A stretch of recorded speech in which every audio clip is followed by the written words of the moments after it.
Hola, hola, bienvenidos a Big Left, Centinela de los últimos tiempos. Estábamos leyendo este libro y vamos a continuar.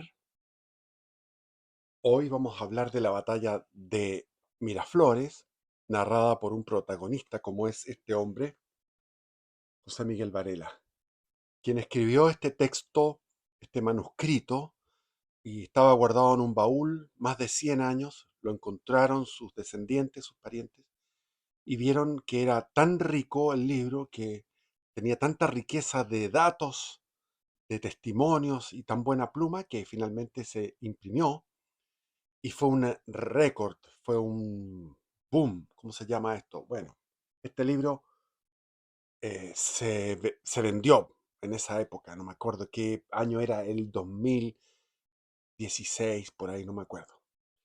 Y continúo explicando que la batalla de Chorrillos terminó el día 14, porque hubo un enfrentamiento en el mismo balneario de Chorrillos, y finalmente la tropa chilena encontró bodegones de licor y se emborracharon y cometieron tropelías, llamémosle así, y finalmente tuvieron que enviar a los carabineros de Yungay al mando del coronel Dublé Almeida.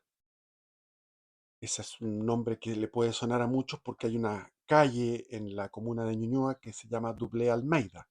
Bueno, este hombre murió no por balazos de enemigos, de peruanos, sino que por los mismos chilenos que estaban en ese estado de ebriedad y de atropello a todo en el balneario de Chorrillos.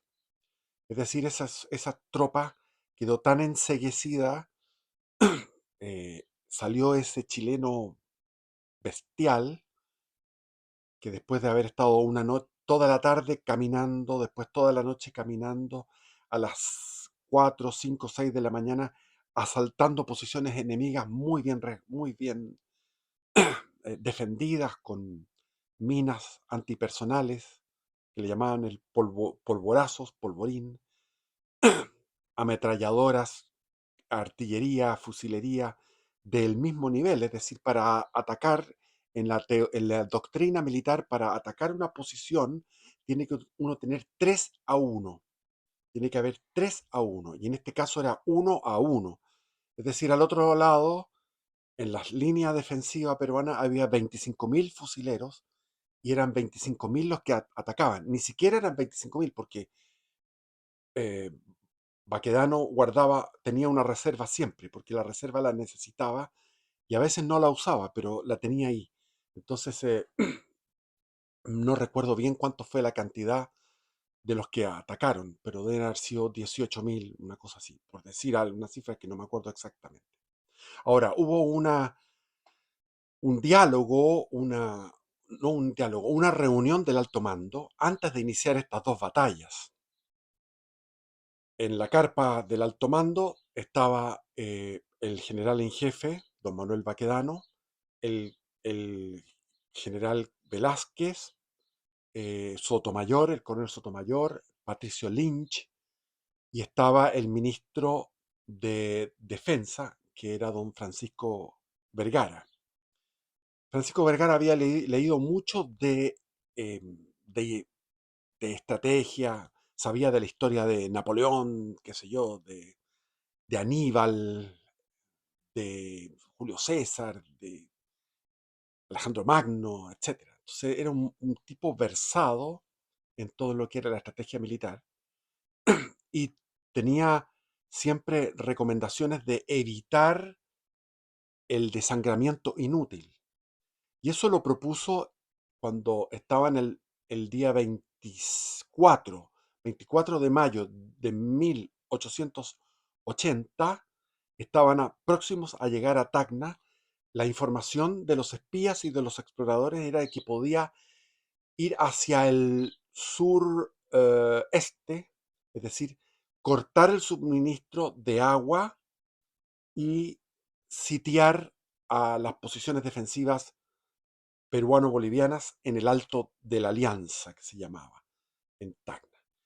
Y eso habría evitado mucha sangre, mucha muerte y heridos y mutilados. Sin embargo, la tropa insistía a los comandantes de que querían ir de frente, y los comandantes, interpretando el sentir de la tropa, que eran chilenos normales, no eran soldados profesionales, sino que eran artesanos, campesinos, abogados, en este caso, como el que está describiendo este texto, el que escribió todo esto, José Miguel Varela, era un abogado recién titulado y que entró en la caballería y tuvo el grado de alférez y después de teniente, etcétera.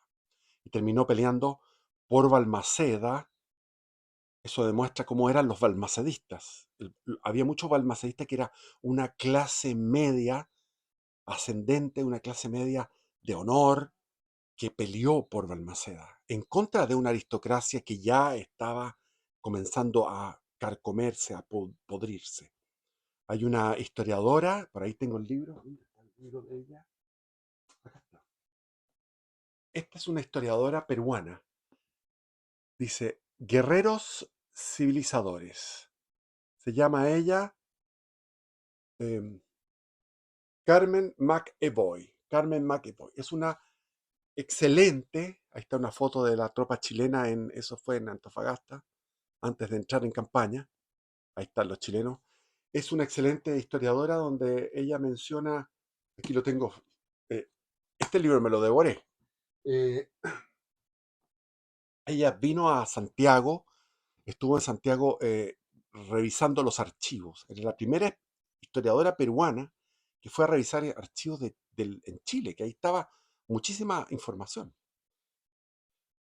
Se me fue la película, lo que estaba diciendo, pero en todo caso, eh, en esta reunión del alto mando, antes de la batalla de Tacna, se produjo este altercado donde Vergara, Francisco Vergara decía, pero la tenemos dada, estos tipos son idiotas, nos dejan la aguada desprotegida, vamos, tomamos la aguada, podemos incluso entrar a Tacna y sitiar a estas personas, a estos dos ejércitos, peruano y boliviano, en, en su reducto de defensivo hasta que en 3 días van a tener que rendirse.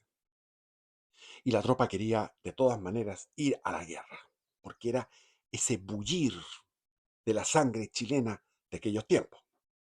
Y ahora pasó lo mismo, hubo una reunión del alto mando en Lurín, antes de entrar en acción, donde había habido una expedición que en este libro se menciona, lo menciona en el capítulo anterior, que no puedo contarlo, porque si no voy a extenderme más.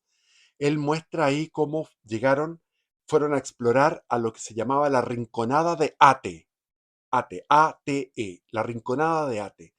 Y llegaron ahí y encontraron un destacamento peruano que lo expulsaron fácilmente, fue un combate rápido, y ahí iba el regimiento Granaderos y se instalaron ellos después del combate se instalaron a almorzar en las mismas mesas que tenía el regimiento peruano, mientras veían que estaban desde las baterías del Cerro San Cristóbal disparando hacia ellos, y ellos veían que llegaban las balas y que no llegaban a donde, y almorzaban lo más bien tranquilo después de combatir con una sangre fría tremenda, y ahí vieron con Catalejo la ciudad.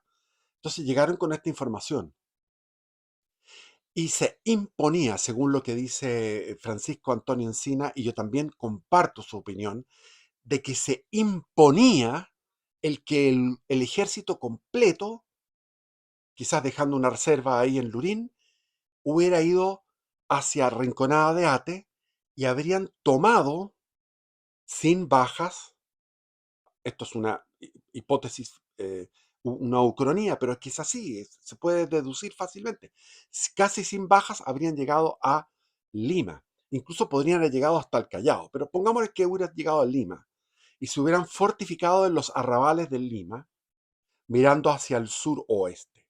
Habrían quedado las posiciones defensivas de Chorrillos y Miraflores, las dos líneas defensivas, habrían quedado inútiles y habrían tenido que ir los efectivos peruanos a enfrentarse para recuperar Lima, a enfrentarse ellos atacando a posiciones relativamente descendidas de alguna forma chilenas. Y eso habría impedido, habría evitado la fuga de muchos oficiales y soldados que se fueron a la sierra y continuaron la batalla, la guerra en la sierra. Es decir, ni Cáceres, ni otros más, ni el mismo Piérola hubieran podido fugarse. Ese era un movimiento estratégico formidable. Sin embargo, Manuel Baquedano no tenía luces y no se atrevía a hacer esas cosas. Era bien cobarde con los movimientos tácticos, estratégicos, de manera creativa. Entonces él prefería ir a atacar de frente. Dijo, no, atacamos de frente. Y tomó votación, y el que lo apoyó fue sobre todo el general Velázquez, que dijo, no, hay que atacar de frente. ¿Por qué? Porque no podemos estar lejos de la escuadra nos puede apoyar en cualquier traspié que tengamos, podemos evacuar, volver a Lurín o en las mismas playas de donde sea, reembarcarnos y entrar volver a la escuadra. O sea, había un temor, había una previsión de si se producía algún inconveniente. Entonces, ya estábamos victoriosos después de la batalla de Chorrillos, que como les digo, terminó el día, al día siguiente, ya al amanecer, terminaron los últimos balazos, y nos encontramos, esto fue el día jueves 13, el viernes 14 de enero de 1881, el ejército chileno se encontró frente a un tremendo desafío, que era enterrar o hacer montones de cadáveres, quemarlos y enterrarlos. Estamos hablando de más de 4.000 cadáveres. Más de 4.000 cadáveres. Las ambulancias estaban a todo reventar, mutilando soldados que estaban con heridas.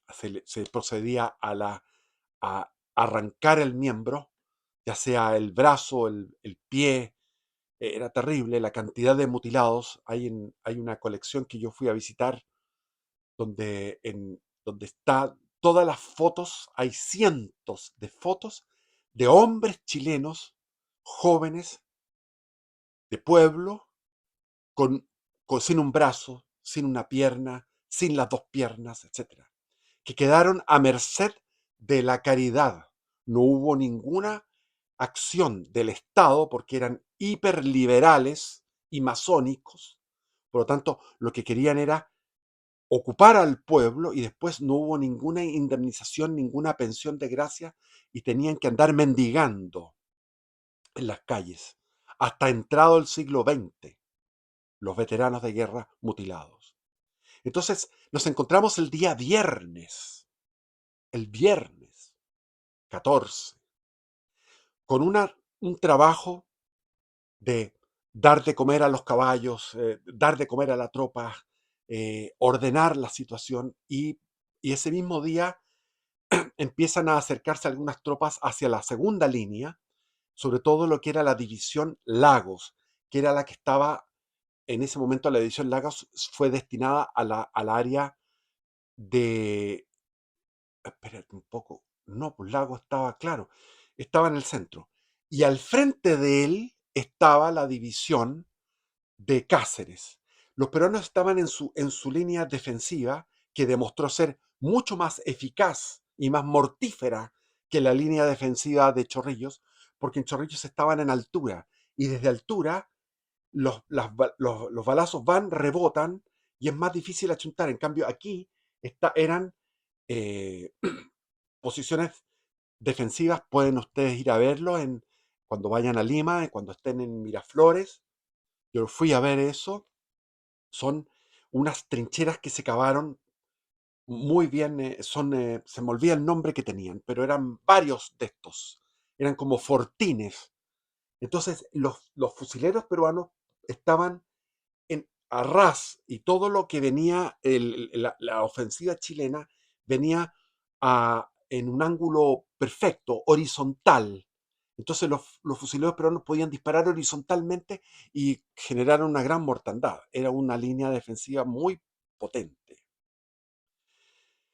Y estaban ahí en esa situación, donde los peruanos estaban ordenados en sus líneas defensivas, ni siquiera habían tenido que hacerse cargo de sus muertos, y los chilenos estaban en toda esta desorganización, apagando incendios en Chorrillos, eh, la desolación que había quedado en toda esa situación bélica espantosa. Y se había llegado a un acuerdo. Entonces, Francisco Vergara, que como era político, había llegado a un acuerdo con Nicolás de Piérola, el dictador de Perú, para tener una tregua durante todo el día sábado, sábado 15. O sea, iba a haber una tregua. Y estábamos en pleno tregua, se había pactado la tregua, y el alto mando, donde iba Baquedano, con Lagos, con Lynch y otros más, iban a tiro de fusil a unos 500 metros de distancia, observando las líneas defensivas peruanas, y cuando estaban en la división, en la división central, que era la de Cáceres, en ese momento se produce un ruido de fusilería porque atacaron al alto mando, se tentaron algún oficial peruano o fue órdenes directas de Cáceres. El tema es que dispararon, dispararon y, y en ese momento, bueno, el alto mando tuvo que retroceder a caballo y Baquedano le dijo a Lagos, quédate aquí y aguanta, porque la división de Lagos estaba solitaria. Las otras dos divisiones estaban comiendo, o sea, había una desorganización total porque no estaban en posición de batalla, estaban atrás, habían batallones que estaban detrás. Entonces vamos a empezar a describir esta realidad. Había conversaciones en el mismo balneario de Miraflores, estaban conversando con intermediarios europeos la posibilidad de llegar a un alto del fuego, pero fue interrumpido por esta acción eh, traicionando la tregua, una traición a la tregua, en la división de Cáceres. El sábado 15 de enero de 1881 amaneció nublado con más camanchaca que la habitual, que al dispersarse dejó un cielo cubierto de estratos nubosos, que permitían el paso del sol solamente a ratos. Sin embargo, hacía calor y desde San Juan, donde habíamos pasado la noche, percibíamos el olor a muerte que llegaba del campo de batalla, donde miles de hombres de ambos bandos habían ofrendado sus vidas por sus banderas 2 días antes. El olor a la putrefacción de los cadáveres. Se veía a lo lejos a cuadrillas de jinetes y de infantes que reunían a los muertos. También los carruajes de las ambulancias recorriendo la planicie, recogiendo a centenares de heridos que 48 horas después del combate aún permanecían tirados en la zona. Sin embargo, en esta ocasión no me correspondió ser parte de estas patrullas de la misericordia, como se les llamaba, y estaba junto a mí gente en los potreros en que vivaqueábamos, colindantes a una gran casona patronal. En eso se me acerca el soldado niño, como le decía a Catalán, y pidiéndome el permiso reglamentario, me dice que yo le debo algo. Extrañado, le pregunté, ¿qué es lo que sería? Porque no me acordaba. El adolescente, riéndose nerviosamente, me recordó que yo le había dicho antes de la batalla que si nos salvábamos, le convidaría un cigarro. No recuerdo muy bien, pero creo que hablamos un poco o casi nada. Pero el chiquillo se sentía feliz de estar compartiendo ese momento. Y yo también.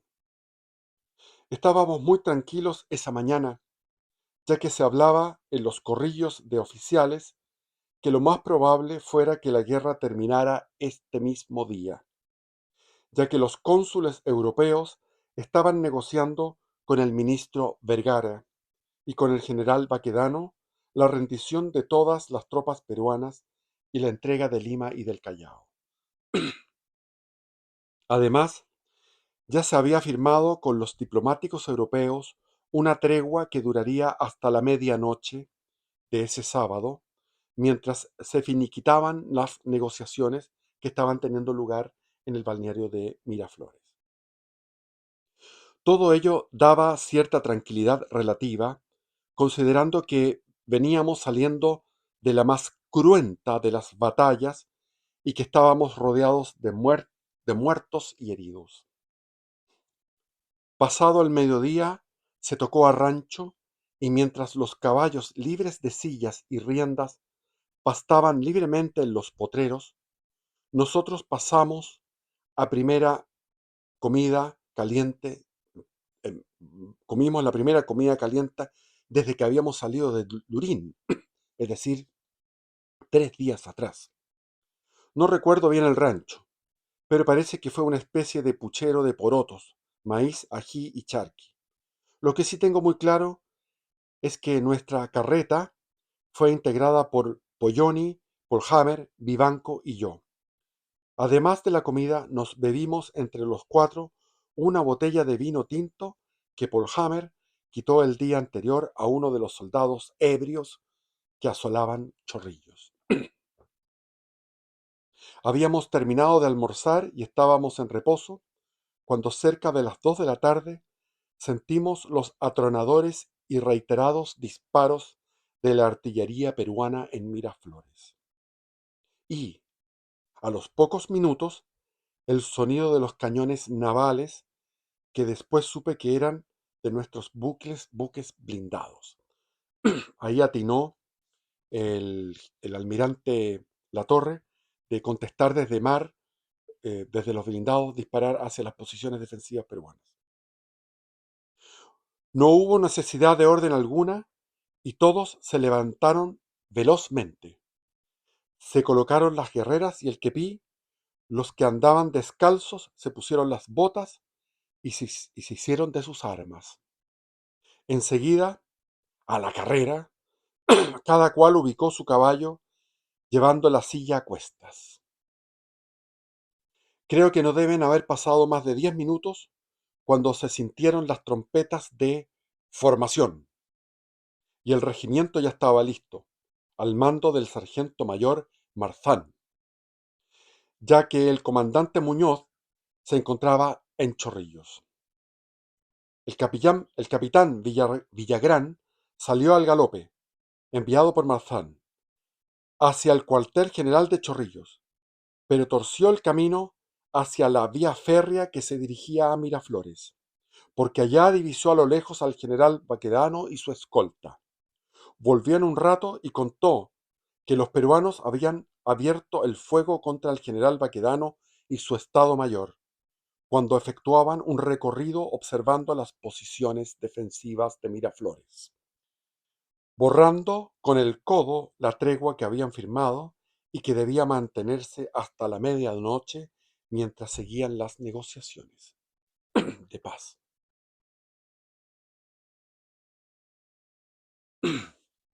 Y aquí viene una desordenada redacción, obviamente. Imagínense tener que ir con la silla a buscar el caballo, dónde está mi caballo, la munición, etcétera. A los pocos minutos llegó el comandante Muñoz, que tomó el mando del regimiento y poco después llegó un ayudante del comandante general de la caballería, el coronel Letelier, que nos dio la orden de avanzar hacia un alto que había entre Chorrillos y Miraflores, denominado Barrancas. Allí estuvimos en pocos minutos, ya que avanzábamos a trote rápido.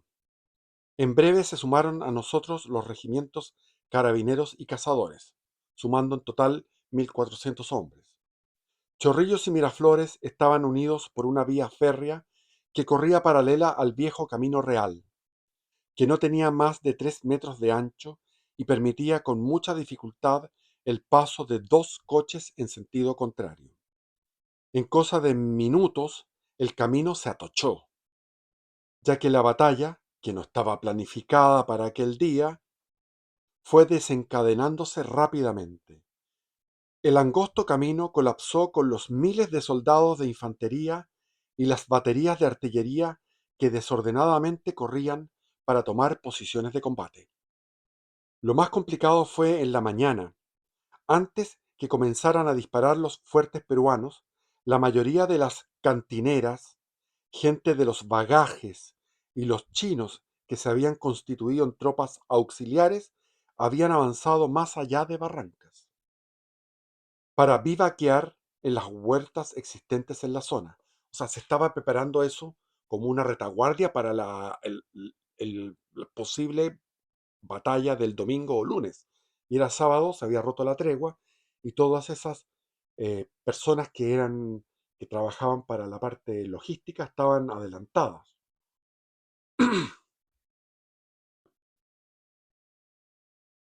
Al iniciarse las acciones, toda esa gente, al sentirse más adelante que los regimientos, inició su desordenado y vertiginoso repliegue hacia la retaguardia, copando la única vía.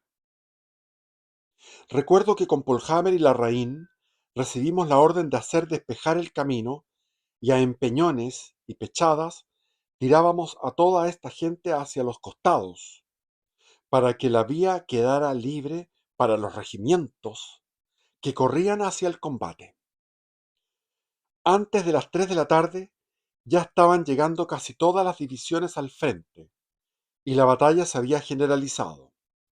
Ahí tuvo que aguantar 2 horas de ofensiva, porque salieron de sus posiciones defensivas los soldados peruanos dirigidos por Cáceres y atacaron a la división de Lagos, era la que estaba adelantada, estaba en posición de combate, era la única división. Entonces Lagos, a instrucciones de Baquedano, tuvo que aguantar fuerzas superiores y el tronar de todo, las baterías de tierra, o sea, olvídense, tuvo que aguantar. El enfrentamiento se anunciaba como de grandes proporciones y fue peor que Chorrillos, considerando que en la última línea de defensa peruana que resguardaba Lima había más de 20.000 soldados. Algunos hablan de 30.000 porque llegaron en trenes refuerzos desde la sierra, soldados de poco valor militar. O sea, había una cantidad de milicias que no tenían valor militar, pero había básicamente 20.000 soldados fusileros que estaban ahí en esas posiciones, en esos reductos, esa es la palabra. Los reductos, que eran, no recuerdo, como 6 o 8 reductos en línea recta, desde el mar hacia tierra adentro. Nunca había estado en un combate, o más bien dicho, en una batalla, tan improvisada, tan confusa, tan desordenada, ya que ella comenzó tan solo 2 días después de esa trágica y sangrienta batalla de San Juan o Chorrillos, y en momentos en que estábamos en plena tregua y descansando. Nuevamente, y cuando se podía, Polloni me facilitaba sus prismáticos y así pude ver que el combate era muy difícil. Para llegar a las líneas de defensa peruana, los infantes tenían que avanzar por medio de chacras, huertas y quintas que estaban divididas entre sí por murallones de adobe que debían escalar y la mayoría de los nuestros que caía bajo las balas peruanas eran alcanzados justo cuando estaban en la parte alta de los muros, ya que ofrecían un blanco excelente para los tiradores enemigos, que estaban muy bien perpetrados, muy bien parapetados, muy bien parapetados. Sí, era una línea defensiva superior a la de Chorrillos, ya lo he repetido. No puedo relatar los movimientos dispuestos por nuestros jefes, y lo único que pude percibir era que el caos inicial en nuestras filas fue cediendo paulatinamente, después de 2 horas, a una organización de batalla, que aunque improvisada, fue haciéndose cada vez más coherente, aunque se veía caer gran cantidad de soldados muertos, chilenos muertos. Desde nuestra ubicación observé llegar a la carrera a los navales, a los de la Concagua, como también a una unidad de artillería de montaña, que emplazó sus baterías, que comenzaron a hacer fuego y a los pocos minutos contra las posiciones peruanas. Mientras seguían incorporándose regimientos y batallones chilenos al inesperado combate, nosotros, junto con los cazadores y carabineros, es decir, los regimientos de caballería, permanecíamos en Barrancas y desde allí pudimos ver el paso de las tropas. Recuerdo haber visto miles de hombres corriendo hacia el frente, dispuestos a todo, entre ellos a los del Valparaíso, Melipilla, Bulnes, artillería de marina y de las baterías de artillería de campo con sus modernas piezas Krupp, con mucho mayor alcance que las de montaña, que hasta ese instante estaban sosteniendo un estéril duelo artillero con los peruanos. En ese instante comenzaron a llegarnos los tiros de fusilería peruana, porque no nos encontrábamos a más de 600 metros de sus fortificaciones, ante lo cual el comandante Muñoz ordenó desmontar y protegernos con nuestros caballos tras una gruesa tapia de adobes que había hacia el oriente de la vía férrea, y me parece que lo mismo hicieron los otros dos regimientos de caballería.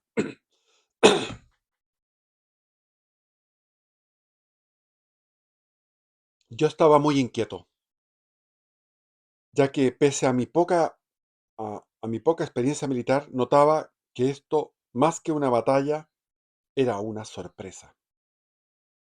Sabía que nuestro ejército estaba muy debilitado por la marcha desde Lurín y por la tremenda batalla librada 2 días antes, que nos había costado casi 6.000 bajas, 2.000 muertos y 4.000 heridos. Sin embargo, estaba empeñado en una brava y casi suicida lucha contra miles y miles de peruanos muy bien parapetados, que en su mayoría eran tropas frescas y con el factor de la sorpresa a su favor. Estaba inmerso en estos pensamientos cuando llegó el soldado catalán y poniéndose a mi lado me dijo: «Aquí me voy a quedar, mi alférez, al lado suyo, ya que la cosa está demasiado fea». En esto se acercó Polloni a pedirme sus prismáticos y me dijo algo así como: «Compadre, no entiendo nada. Lo único concreto es que vamos a pelear y quizá hasta aquí no, hasta aquí nomás lleguemos, porque hoy los cholos se pasaron pa' maricones». Repito, porque hoy los cholos se pasaron pa' maricones.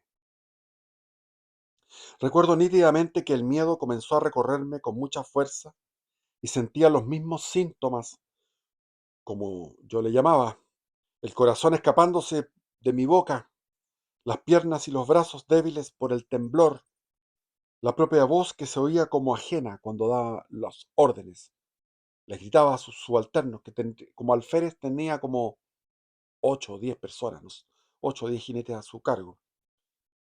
La propia voz se oía como ajena y los latidos del corazón retumbando fuerte en las sienes. Como estábamos desmontados y era tanto el temblor de las piernas, me senté me senté en el sobrecimiento de la pandereta y pegando mi espalda contra el muro, traté de relajarme. Se sentó en la base de la pandereta y trató de relajarse, encendiendo un cigarro que compartí con otro oficial, que aunque hago esfuerzos no recuerdo quién era. Pensaba que estábamos en una batalla muy grande, que había emergido desordenadamente en cosa de minutos, pillándonos, como se decía en buen chileno, con los pantalones abajo. Pillándonos, como se decía en buen chileno, con los pantalones abajo. En esta oportunidad, a diferencia del campo de la Alianza, Tacna y Chorrillos, no habíamos tenido ni bandas ni capellanes dándonos la bendición, solamente desorden, agotamiento, cansancio y la pena de nuestros muertos de hace 2 días muchos de los cuales aún ni siquiera habían sido enterrados. En eso estaba cuando se sienten las trompetas de formación y en medio de los tiros que se incrustaban en los muros de adobe, los tres regimientos tomamos nuestro orden de batalla. Los primeros en partir fueron los carabineros, que según las órdenes dadas a gritos por sus oficiales, deberían apoyar el flanco de la primera división que estaba siendo atacada por las tropas peruanas. Le siguieron los cazadores hacia los flancos de la segunda división. Casi enseguida, siendo como las 4 de la tarde, nos pusimos en marcha los 3 escuadrones de granaderos. Se nos dijo que nuestra misión era apoyar a la división del coronel Lagos, que estaba siendo amenazada en su derecha por fuerzas de caballería peruanas. Y aquí se produjo un combate atípico.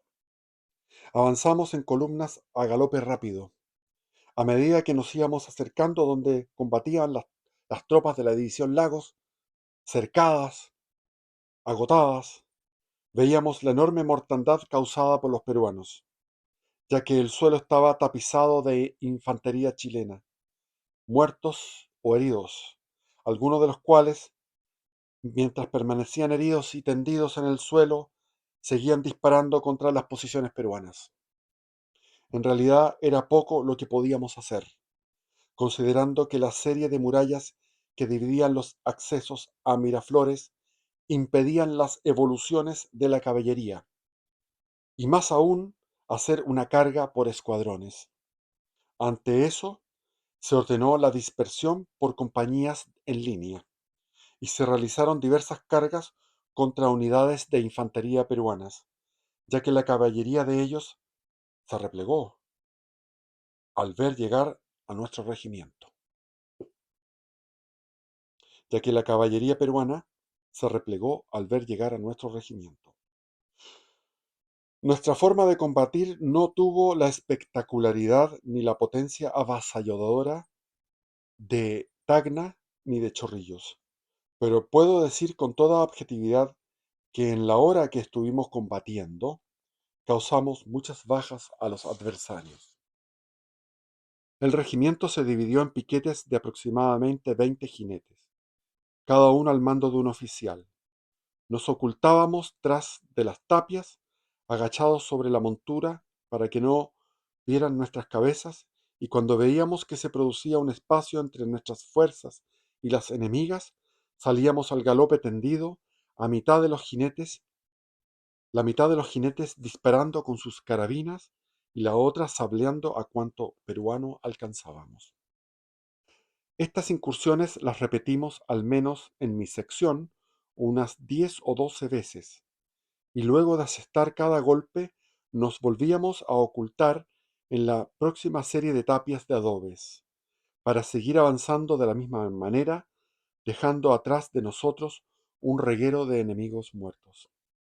Alrededor de las 5 de la tarde vimos que al menos el ala derecha de las líneas peruanas comenzaba a debilitarse. Era fácil apreciar desde la corta distancia que nos encontrábamos cómo las primeras compañías de infantes comenzaban a luchar cuerpo a cuerpo con los peruanos, y paulatinamente comenzaron a aparecer banderolas de nuestros regimientos en aquellos sectores de los fuertes peruanos que ya habían sido tomados, de estos reductos peruanos. Cuando vayan a Lima, vayan a visitarlos. Muy interesante. Poco más tarde, estando nosotros bastante extenuados con esta singular forma de combatir y casi sin municiones, recibimos las órdenes de reunirnos, convergiendo los 3 regimientos de caballería hacia la entrada del pueblo de Miraflores, donde en un campo de unas 5 cuadras de largo nos formamos divididos por unidades. Aquí esto cuadra con que la división que estaba a la orilla del mar, en Miraflores, esa división peruana había sido debilitada y había sido ya arrasada por la infantería chilena. El coronel Letelier, que era el comandante de la caballería, dispuso el regreso a Chorrillos por el camino real de los regimientos cazadores y carabineros, y a los pocos minutos hizo lo mismo con el granaderos.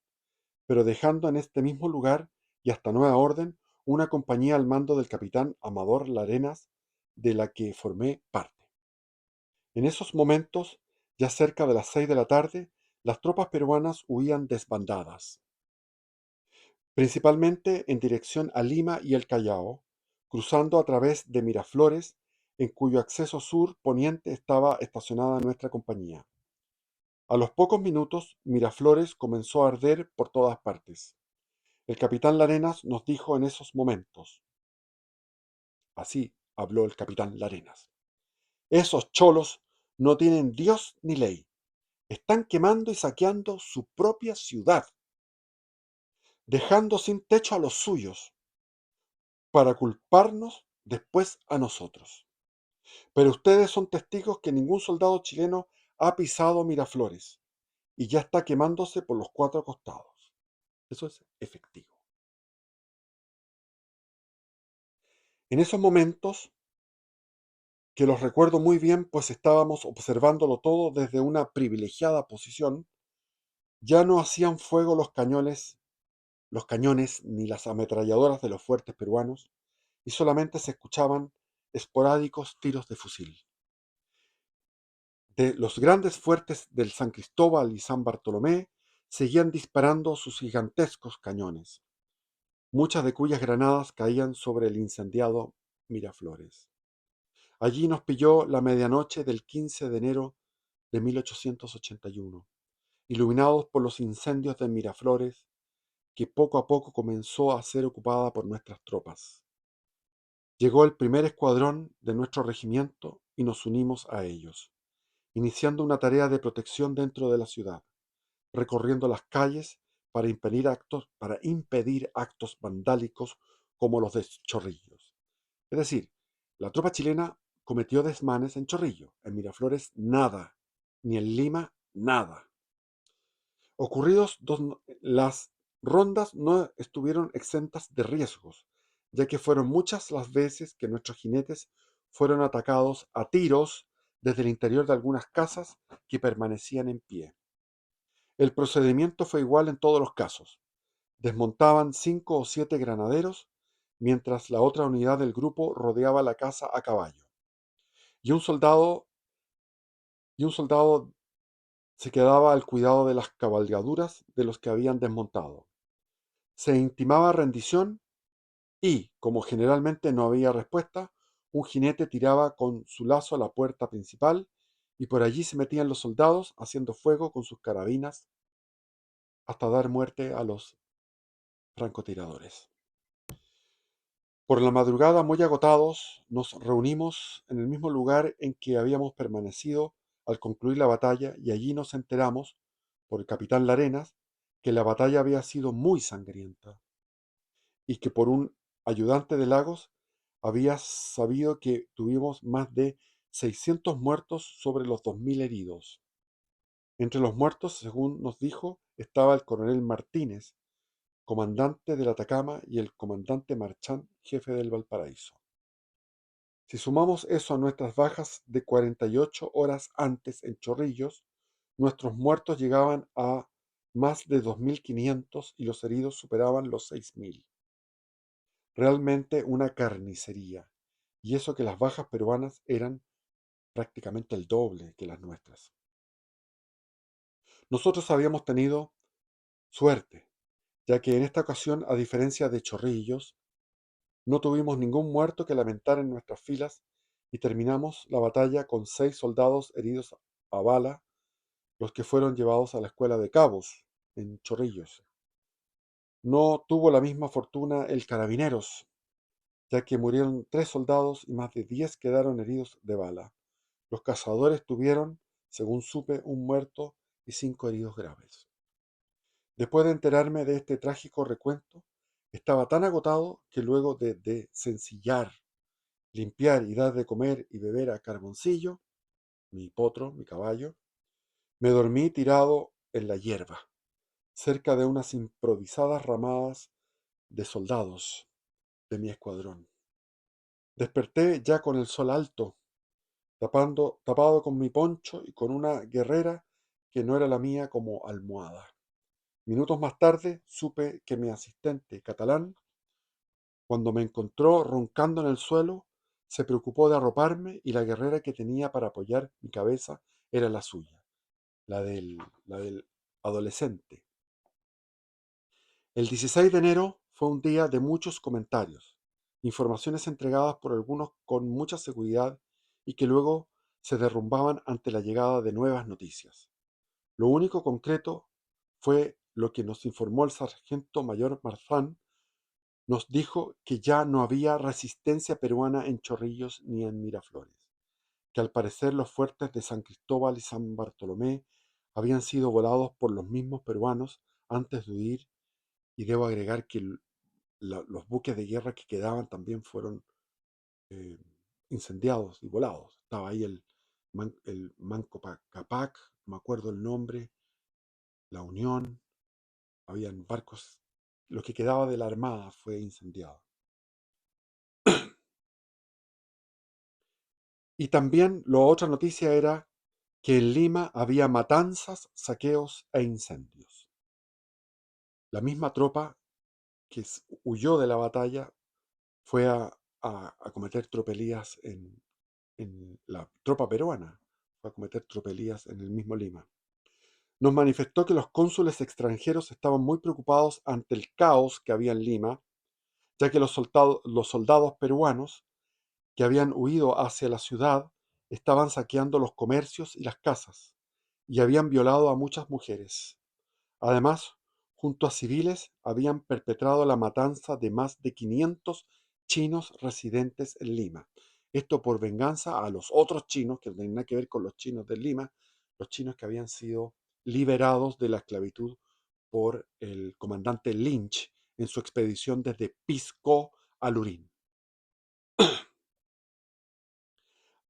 Contó que se habían formado guardias de extranjeros en Lima que estaban combatiendo contra las turbas de soldados peruanos desertores. O sea, se armaron las colonias, había colonia italiana, alemana, francesa, inglesa, esas colonias de gente, gente eh, que se iban a vivir ahí, a trabajar, a negociar, que era gente con recursos probablemente ya. Tú pones a un europeo en estos países y inmediatamente surge y se transforma en una persona próspera. Es así. Y ellos mismos se organizaron para repeler a los, a las tropas que ya no tenían, estaban en desorden. Algunos oficiales pasaron se fueron a iniciar la resistencia en la sierra peruana.